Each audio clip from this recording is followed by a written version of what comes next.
राधा वल्लभ श्री हरिवंश, राधा वल्लभ श्री हरिवंश। श्री हरिवंश चंद्र शुभ नाम, सब सुख सिंधु प्रेम रस धाम। याम घटी बिसरे नहीं, यह जो परियो मही सहज सुभाव। श्री हरिवंश नाम रस चाओ, नाम सुढूंढ भव तरन को। नाम रटत आई सब सोही, देहु सुबुद्धि कृपा करि मोहि। पोहि सुगुण माला रचो, नित्य सुकंठ जू पहिरो। तासु जस बरनो हरिवंश विलास। श्री हरिवंश ही गायो, श्री वृंदावन वैभव जीति। बरनते बुद्धि परमानो किति, तिथि सबे हरिवंश की। सखी सखा क्यों कहो निबेरी, तो मेरे मन की औसेरी। तेरी सकल प्रभुता कहो, हरि हरि वंश भेद नहीं होए। प्रभु ईश्वर जाने सब कोई, दोई कहे न अनंता। विश्वम्भर सब जगह आभास, जस वर्णो श्री हरिवंश विलास। श्री हरिवंश ही गायो।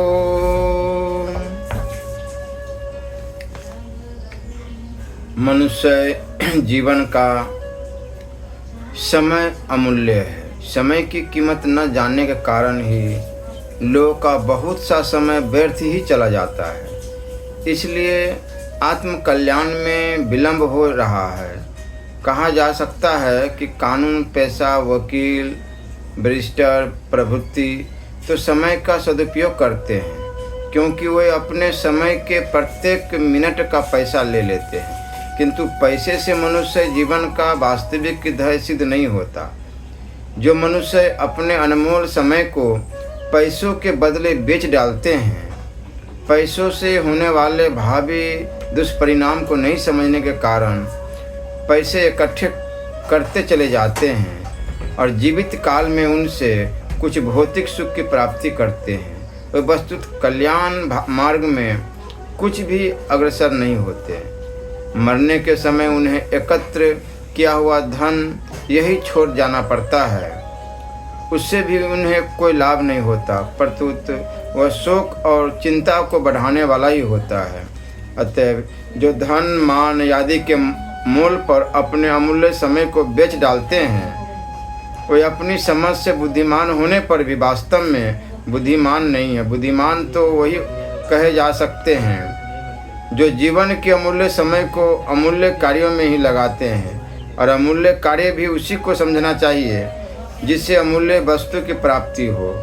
वह अमूल्य वस्तु है परमात्मा के तत्व ज्ञान से होने वाली आत्मोन्नति की चरम सीमा, परमेश्वर के स्वरूप की प्राप्ति। इसी को दूसरे शब्दों में परम पद की प्राप्ति अथवा मुक्ति भी कहते हैं। दुख की बात है कि बहुत से भाई तो ऐसे हैं जो अपने समय को चौपड़, ताश, शतरंज आदि खेलने में, सांसारिक भोगों में एवं निद्रा, आलस्य और प्रमाद में व्यर्थ ही बिता देते हैं। बहुत से ऐसे मूढ़ हैं जो जीवन के अमूल्य समय को चोरी, जारी, झूठ, कपट आदि कुकर्मों में बिताकर इस लोक और परलोक दोनों से भ्रष्ट होकर दुख के भाजन बनते हैं। और कितने ऐसे हैं जो सुल्फा, गांजा, कोकीन, मदिरा आदि मादक द्रव्यों का सेवन में समय नष्ट करके नरक के भागी बनते हैं। यह समय का अत्यंत ही दुरुपयोग है। उचित तो यह है कि हमारा प्रत्येक श्वास श्री भगवान के स्मरण में ही बीते, एक क्षण भी व्यर्थ न जाए। फिर पाप और प्रमाद में बिताना तो अत्यंत ही मूर्खता है। असल में बात यह है कि समय की उपयोगिता को हम लोगों ने अभी समझा नहीं। जैसे पैसे की उपयोगिता समझी हुई है, वैसे ही यदि समय की उपयोगिता समझी होती तो भूलकर भी हमारा एक क्षण का समय ईश्वर का स्मरण बिना नहीं बीत सकता। हम किराए की मोटर पर सवार होकर कहीं जाते हैं और रास्ते में किसी सज्जन से बातें करने के लिए मोटर को रोकना पड़ता है, तो उस समय हम उनसे अच्छी तरह बात नहीं करना चाहते, क्योंकि हमारी नज़र तो प्रति मिनट करीब 2 आने चार्ज करने वाले मीटर पर लगी रहती है। यह पैसों की उपयोगिता समझने का नमूना है। प्रति मिनट के 2 आने पैसे से भी हम समय की उपयोगिता को अधिक नहीं समझते। हमारे लिए उचित तो यह कि जैसे मोटर में बैठे किसी से बात करते समय हमारा मन पैसों में लगा रहता है, इसी प्रकार संसार का प्रत्येक कार्य करते समय अमूल्य जीवन का एक एक क्षण मुख्य रूप से श्रद्धा और प्रेम के साथ परम प्रेमास्पद परमात्मा के चिंतन में लगाना चाहिए। इस प्रकार चिंतन करते करते भगवान की दया से किसी भी क्षण हमें भगवत प्राप्ति हो सकती है। जिस क्षण में भगवत प्राप्ति होती है उसी क्षण का जीवन अत्यंत अमूल्य है। उस समय की तुलना किसी के साथ भी नहीं की जा सकती, परंतु वैसा समय श्रद्धा और प्रेम पूर्वक चिंतन करने से ही प्राप्त होता है। इसलिए हमें श्रद्धा और प्रेम पूर्वक सर्वव्यापी सर्वशक्तिमान परमेश्वर के स्वरूप के सदा सर्वदा चिंतन करने का अभ्यास करना चाहिए। ऐसा करने पर हमारा सभी समय अमूल्य समझा जाएगा। यदि प्रेम और श्रद्धा की कमी के कारण जीवन भर में भगवत प्राप्ति न भी हुई तो भी कोई चिंता नहीं, क्योंकि अभ्यास के बल से अंत समय में तो भगवान के स्वरूप का चिंतन अवश्य होगा ही। और गीता में भगवान स्वयं कहते हैं कि जो अंत समय मेरा चिंतन करता हुआ जाता है वह निश्चय ही मुझको प्राप्त होता है, इसमें कोई भी संशय नहीं है। किंतु खेद की बात है कि हम लोग ईश्वर के भजन की कीमत कौड़ियों की जितनी भी नहीं करते। मान लीजिए एक पुरुष साल भर में 8,100 कमाता हो, रोजगार छोड़कर भजन करे तो उसका भी वह भजन कौड़ियों से सस्ता पड़ता है।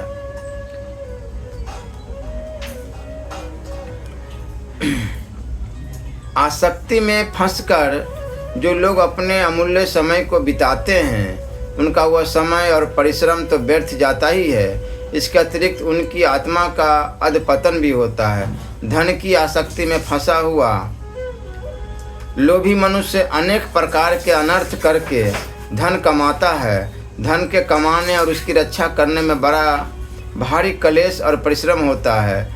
उसके खर्च करने में भी कम दुख नहीं होता, और फिर धन को त्याग कर जाने के समय तो किसी किसी को प्राण वियोग से भी बढ़कर दुख होता है। जैसे निर्धन आदमी धन उपार्जन की चिंता करता है और ऋण चुकाने के लिए व्याकुल रहता है, वैसे धनी आदमी धन की रक्षा के लिए व्याकुल रहता है।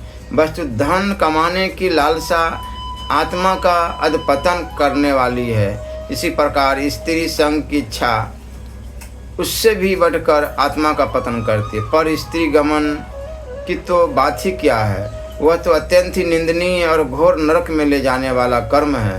परंतु अपनी विवाहिता स्त्री का सहवास भी शास्त्र विपरीत हो तो कम हानिकारक नहीं है।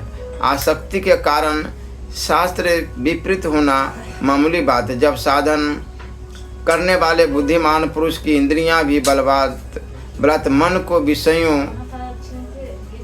विषयासक्त पामर मूर्खों का तो पतन होना कौन बड़ी बात है। जैसे मूर्ख रोगी स्वाद के बस हुआ कुपथ्य करके मर जाता है, वैसे ही कामी पुरुष स्त्री का अनुचित सेवन करके अपना नाश कर डालता है।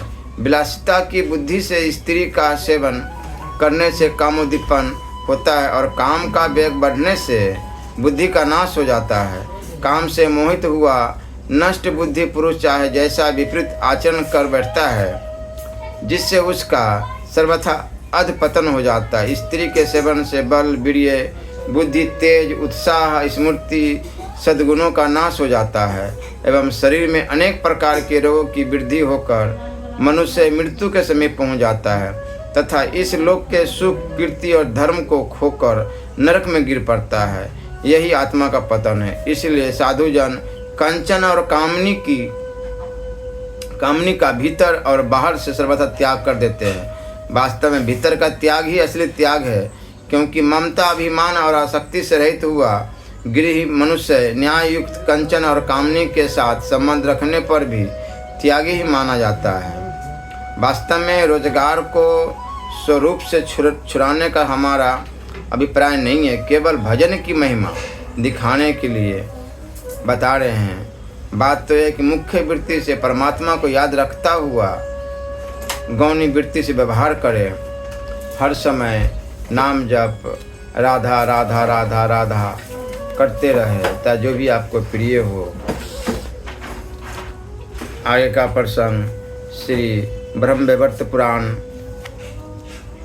पृथ्वी की उत्पत्ति का प्रसंग, ध्यान और पूजन का प्रकार तथा स्तुति एवं पृथ्वी के प्रति शास्त्र विपरीत व्यवहार करने पर नरकों की प्राप्ति का वर्णन। श्री नारद जी महाराज कहते हैं, भगवान आपने बतलाया है कि श्री कृष्ण के निमेष मात्र में ब्रह्मा की आयु पूरी हो जाती है, सता शून्य हो जाता है, जाना ही प्राकृतिक प्रलय कहा जाता है। उस समय पृथ्वी अदृश्य हो जाती है, संपूर्ण विश्व जल में डूब जाता है। सब के सब परब्रह्म परमात्मा श्री कृष्ण में लीन हो जाते हैं। तब उस समय पृथ्वी छिप कर कहाँ रहती है और सृष्टि के समय वह पुनः कैसे प्रकट हो जाती हैं। धन्या मान्या सबकी आश्रय रूपा एवं विजयशालिनी होने का सौभाग्य उसे पुनः कैसे प्राप्त होता है। प्रभु अब आप पृथ्वी की उत्पत्ति के मंगलमय चरित्र को सुनाने की कृपा कीजिए। भगवान श्री नारायण का बोले, नारद श्रुति कहती है कि संपूर्ण सृष्टियों के आरंभ श्री कृष्ण से ही सबकी उत्पत्ति होती है और समस्त प्रलय के अवसर पर प्राणी उन्हीं में लीन भी हो जाते हैं। अब पृथ्वी के जन्म का प्रसंग सुनो। कुछ लोग कहते हैं कि यह आदरणीय पृथ्वी मधु और केटव के मेद से उत्पन्न हुई है। इसका भाव यह है कि उन दैत्यों के जीवन काल में पृथ्वी स्पष्ट दिखलाई नहीं पड़ती थी। वे जब मर गए तब उनके शरीर से मेद निकला, वही सूर्य के तेज से सूख गया, अतः मेदिनी इस नाम से पृथ्वी विख्यात हुई। इस मत का स्पष्टीकरण सुनो। पहले सर्वत्र जल ही जल दृष्टिगोचर हो रहा था। पृथ्वी जल से ढकी थी, मेद से केवल उसका स्पर्श हुआ, अतः लोग उसे मेदिनी कहने लगे। मुने अब पृथ्वी के सार्थक जन्म का प्रसंग कहता हूँ। यह चरित्र संपूर्ण मंगल प्रदान करने वाला है। मैं पुष्कर क्षेत्र में था। महाभाग धर्म के मुख से जो कुछ सुन चुका हूँ वही तुमसे कहूँगा। महाविराट पुरुष अनंत काल से जल में विराजमान रहते हैं, यह स्पष्ट है। समयानुसार उनके भीतर सर्वव्यापी समष्टि मल प्रकट होता है। महाविराट पुरुष के सभी रोमकूप उसके आश्रय बन जाते हैं। मुने उन्हीं रोमकूपों से पृथ्वी निकल आती है।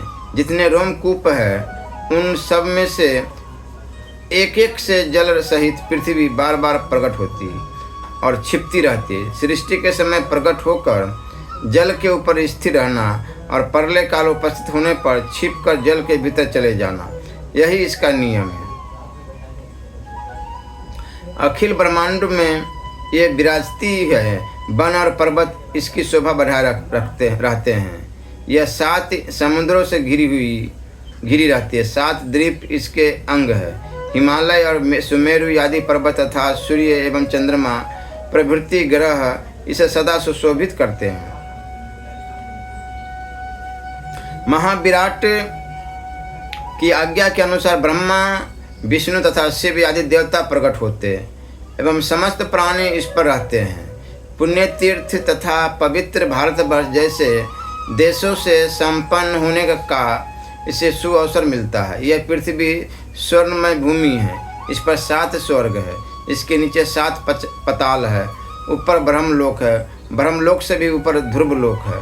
नारद, इस प्रकार इस पृथ्वी पर अखिल विश्व का निर्माण हुआ है। ये निर्मित सभी विश्व नश्वर है, यहाँ तक कि प्राकृतिक प्रलय का अवसर आने पर ब्रह्मा भी चले जाते हैं। उस समय केवल महाविराट पुरुष विद्यमान रहते हैं, कारण सृष्टि के आरंभ में ही परब्रह्म श्री कृष्ण ने इन्हें प्रकट करके इस कार्य में नियुक्त कर दिया है। सृष्टि और प्रलय प्रवाह रूप से नित्य है, इनका कर्म निरंतर चालू रहता है। ये समय पर नियंत्रण रखने वाली अर्दुष्ट शक्ति के अधीन होकर रहते हैं। प्रवाह कर्म से पृथ्वी भी नित्य है। 12 कल्प में यह मूर्तिमान रूप से विराजमान हुई थी और देवताओं ने इसका पूजन किया था। मुनि, मनु, गंधर्व और ब्राह्मण प्राय सभी इसकी पूजा में सम्मिलित हुए थे। उस समय भगवान का 12 अवतार हुआ था। श्रुति के मत से यह पृथ्वी उनकी पत्नी के रूप में विराजमान हुई। इसे मंगल का जन्म हुआ और मंगल से घटेश की उत्पत्ति हुई है। श्री नारद जी महाराज ने पूछा, प्रभु, देवताओं ने 12 कल्प में पृथ्वी की किस रूप से पूजा की थी? सबको आश्रय प्रदान करने वाली इस साध्वी देवी की उस कल्प में स्वयं भगवान बारह ने तथा अन्य सब ने भी पूजा की थी। भगवान इसके पूजन का विधान, जल के नीचे इसके ऊपर उठने का कर्म एवं मंगल के जन्म का कल्याणमय प्रसंग विस्तार पूर्वक बताने की कृपा कीजिए। भगवान नारायण बोले, नारद, बहुत पहले की बात है। उस समय 12 कल्प चल रहा था। ब्रह्मा की स्तुति करने पर भगवान श्री हरि हिरण्याक्ष को मारकर पृथ्वी को रसातल से निकाल ले आए। उसे जल पर इस प्रकार रख दिया मानो तालाब में कमल का पत्ता हो। उसी पर ब्रह्मा ने संपूर्ण मनोहर विश्व की रचना की। पृथ्वी की अधिधात्री एक परम सुंदरी देवी के रूप में थी। उसे देखकर भगवान श्री हरि के मन में प्रेम हो गया। भगवान बारह की कांति ऐसी थी मानो करोड़ों सूर्य हो। उन्होंने अपना रूप परम मनोहर बना लिया तथा रति के योग्य एक सैया तैयार की। फिर उस देवी के साथ एक दिव्य वर्ष तक वे एकांत में रहे। इसके बाद उन्होंने उस सुंदरी देवी का संग छोड़ दिया और खेल ही खेल में वे अपने पूर्व 12 रूप से विराजमान हो गए। उन्होंने परम साध्वी देवी पृथ्वी का ध्यान और पूजन किया। धूप, दीप, निवेद, सिंदूर, चंदन, वस्त्र, फूल और बलि आदि सामग्रियों से पूजा करके भगवान ने उससे कहा। श्री भगवान बोले, सुबह तुम सबको आश्रय प्रदान करने वाली बनो। मुनि, मनु, देवता, सिद्ध और दानव आदि सबसे सुपूजित होकर तुम सुख पाओगी। अम्बुवाची के अतिरिक्त दिन में गृह प्रवेश, गृह कार्य अवसर पर देवता आदि सभी लोग मेरे वर के प्रभाव से तुम्हारी पूजा करेंगे। जो मूर्ख तुम्हारी पूजा नहीं करना चाहेंगे उन्हें नरक में जाना पड़ेगा। उस समय पृथ्वी गर्भवती हो चुकी थी। उसी गर्भ से तेजस्वी मंगल नामक ग्रह की उत्पत्ति हुई। भगवान की आज्ञा के अनुसार उपस्थित संपूर्ण व्यक्ति पृथ्वी की उपासना करने लगे। कण्व शाखा में कहे हुए मंत्रों को पढ़कर उन्होंने ध्यान किया और स्तुति की। मूल मंत्र पढ़कर निवेद अर्पण किया। यह त्रिलोकी भर में पृथ्वी की पूजा और स्तुति होने लगे। नारद जी ने कहा, भगवान पृथ्वी का किस प्रकार ध्यान किया जाता है, इसकी पूजा का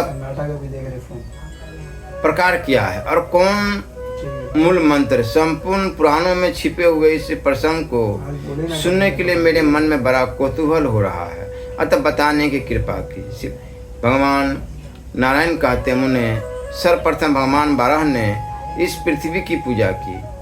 उनके पश्चात ब्रह्मा उसके पूजन में संलग्न हुए। तदंतर संपूर्ण प्रधान मुनियों, मनुओं और मानवों द्वारा इसका सम्मान हुआ। नारद, अब मैं इसका ध्यान, पूजन और मंत्र बतलाता हूँ, सुनो। ओम ह्रीं श्रीं वसुदेवाय वसुधाय स्वाहा। ओम ह्रीं श्री वसुधाय स्वाहा। इसी मंत्र से भगवान विष्णु ने इसका पूजन किया था। ध्यान का प्रकार यह है, पृथ्वी देवी के श्री विग्रह का वर्ण स्वच्छ कमल के समान उज्ज्वल है। मुख ऐसा जान पड़ता है मानो शरत पूर्णिमा का चंद्रमा हो। संपूर्ण अंगों में ये चंदन लगाए रहती है। रत्नमय अलंकारों से इनकी अनुपम शोभा होती है। ये समस्त रत्नों की आधारभूता और रत्न गर्भा है। सौरमान से आद्रा नक्षत्र के प्रथम चरण में पृथ्वी ऋतुमती रहती है। इतने समय का नाम अंबुबाची है। रत्नों के खाने इनको गौरवान्वित किए हुए हैं। ये विशुद्ध चिन्मय वस्त्र धारण किए रहती है। इनके मुख पर मुस्कान छाई रहती है। सभी लोग इनकी वंदना करते हैं। ऐसी भगवती पृथ्वी की मैं आराधना करता हूँ। इसी प्रकार ध्यान करने से सब लोगों द्वारा पृथ्वी की पूजा संपन्न होती है। विपेंद्र, अब कण्व शाखा में प्रतिपादित इनकी स्तुति सुनो। भगवान विष्णु बोले, विजय की प्राप्ति कराने वाली वसुधे, मुझे विजय दो। तुम भगवान यज्ञवराह की पत्नी हो। जय तुम्हारी कभी पराजय नहीं होती है। तुम विजय का आधार, विजयशील और विजयदायिनी हो। देवी, तुम ही सबकी आधार भूमि हो। सर्व बीज स्वरूपिणी तथा संपूर्ण शक्तियों से संपन्न हो। समस्त कामनाओं को देने वाली देवी, तुम इस संसार में मुझे संपूर्ण अभिष्ट वस्तु प्रदान करो। तुम सब प्रकार के यशों का घर हो। सब तरह के सैयों से संपन्न हो। सभी सैयों से को देने वाली हो तथा समय विशेष में समस्त शस्यों का अपहरण भी कर लेती हो। इस संसार में तुम सर्वशस्य स्वरूपिणी हो। मंगलमयी देवी, तुम मंगल का आधार हो, मंगल के योग्य हो, मंगलदायिनी हो। मंगलमय पदार्थ तुम्हारे स्वरूप है। मंगलेश्वरी, तुम जगत में मुझे मंगल प्रदान करो। भूमि, तुम भूमि पालों का सर्वस्व हो। भूमि पाल परायण हो तथा भूपालों के अहंकार का मूर्त रूप हो। भूमिदायिनी देवी, मुझे भूमि दो। नारदीय स्तोत्र परम पवित्र है। जो पुरुष पृथ्वी का पूजन करके इसका पाठ करता है, उसे अनेक जन्मों तक भूपाल सम्राट होने का सौभाग्य प्राप्त होता है। इसे सुनने से, पढ़ने से मनुष्य पृथ्वी के दान से उत्पन्न पुण्य के अधिकारी बन जाते। पृथ्वी दान के अपहरण से दूसरे के कुएं को बिना उसकी आज्ञा लिए खोदने से, अंबुबाची योग में पृथ्वी को खोदने से और दूसरे की भूमि का अपहरण करने से जो पाप होते हैं, उन पापों से इस स्तोत्र का पाठ करने पर मनुष्य छुटकारा पा जाता है। इसमें संशय नहीं है। मुने, पृथ्वी पर वीर्य त्यागने तथा दीपक रखने से जो पाप होता है,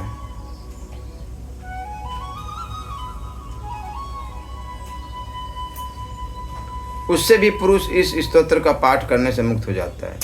नारद जी बोले, भगवान, पृथ्वी का दान करने से जो पुण्य तथा उसे छीनने, दूसरे की भूमि का हरण करने, अंबुबाची में पृथ्वी का उपयोग करने, भूमि पर वीर्य गिराने तथा जमीन पर दीपक रखने से जो पाप बनता है, उससे मैं सुनना चाहता हूँ। वेद वेताओं में श्रेष्ठ प्रभु, मेरे पूछने के अतिरिक्त अन्य भी जो पृथ्वी जन्य पाप है, उनको उनके प्रतीकार सहित बताने की कृपा करें। भगवान नारायण बोले, मुने, जो पुरुष भारतवर्ष में किसी संध्या पुत्र ब्राह्मण को एक बित्ता भी भूमि दान करता है, वह भगवान विष्णु के धाम में जाता है। फसलों से भरी पूरी भूमि को ब्राह्मण के लिए अर्पण करने वाला सत्पुरुष उतने ही वर्षों तक भगवान विष्णु के धाम में विराजता है जितने उस जमीन के रजकण हो। जो गांव, भूमि और धान्य ब्राह्मण को देता है, उसके पुण्य से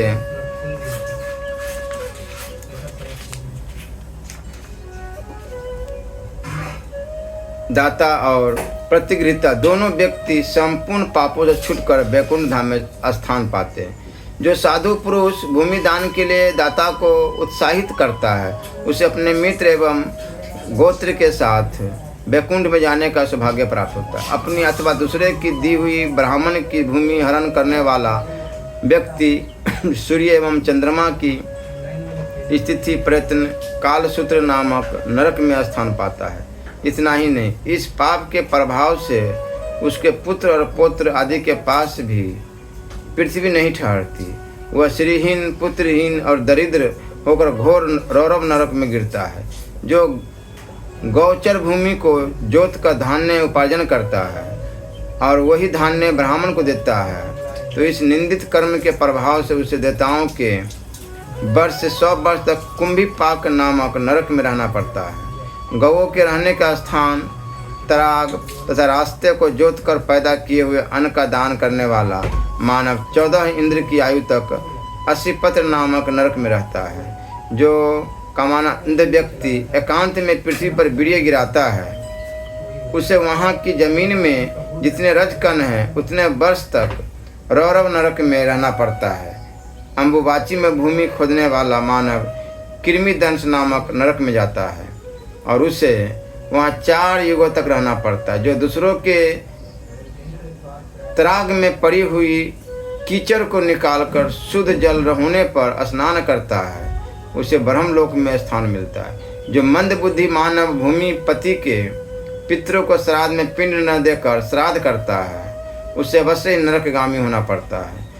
दीपक, शिवलिंग, भगवती की मूर्ति, सटक, शंख, यंत्र, सालग्राम का जल, फूल, तुलसी दल, जपमाला, पुष्पमाला, कपूर, गौरोचन, चंदन की लकड़ी, रुद्राक्ष की माला, कुश की जड़, पुस्तक और यज्ञोपवीत, इन वस्तुओं को भूमि पर रखने से मानव नरक में वास करता है। गांठ में बंधे हुए यज्ञसूत्र की पूजा करना सभी द्वि जातियों के लिए अत्यावश्यक है।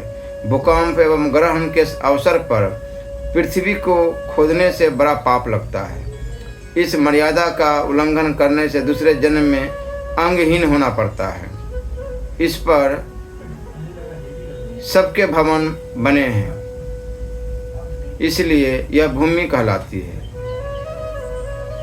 कश्यप की पुत्री होने से काश्यपी तथा स्थिर रूप होने से स्थिरा कही जाती है। महामुनि विश्व को धारण करने से विशंभरा, अनंत रूप होने से अनंता तथा पृथु की कन्या होने से अथवा सर्वत्र फैली रहने से इसका नाम पृथ्वी परा है। अध्याय 8 और 9 आय की प्रसंग फिर सुनाएंगे। श्री राधा वल्लभ लाल की जय।